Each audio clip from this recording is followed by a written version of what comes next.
আমি এই মুহূর্তে আছি নয়ারহাট বাস স্ট্যান্ডে। এখানে বাস স্ট্যান্ডের থেকে কিছু দূর এগোতেই চোখে পড়ল আখের রস।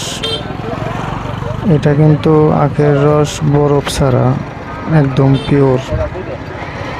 আখের রস খেতে খেতে একটু ভিডিও করলাম। যদি ভিডিওটি ভালো লেগে থাকে তাহলে লাইক, কমেন্ট ও শেয়ার করে সাথে থাকার অনুরোধ রইল। ধন্যবাদ সবাইকে। ভিডিওটি দেখতে থাকুন।